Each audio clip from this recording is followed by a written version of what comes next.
обръщат румейската армия в бяг. Българските войни, начало със своя предводител Аспарух, третия син на Кана Силбиги Кубрат, преследват румейските войни през Дунав, през Мизия, та чак до Стара планина.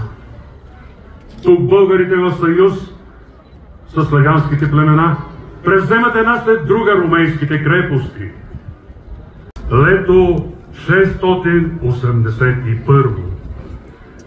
Хан Аспарух забива копието и казва: тук е България. Създава се поредната българска държава по дунавските земи. Аспарух идва по тези земи не само с войните си. Той идва с жените, децата, старците, стадата, конете, българския народ.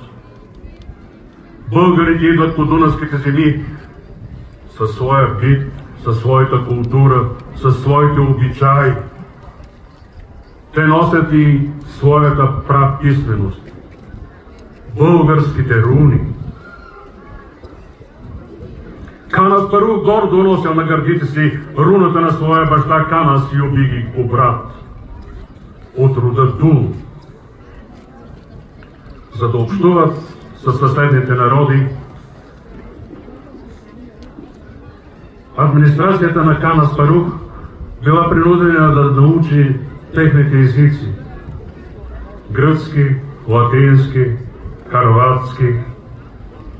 По този начин пък не били могли да бъдат лъгани при общуването с чуждестранните дипломати. Скоро обаче тези черти и резки, както ги нарича по-късно чернолизец Храбър, биват забравени и никой вече не си спомнял за тях.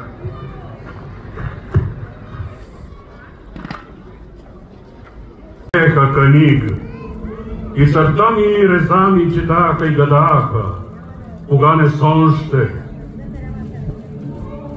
С тези думи започва похвалното слово «Описменех», написано от чернолизец Храбър в 9 век. А така е звучала българската реч.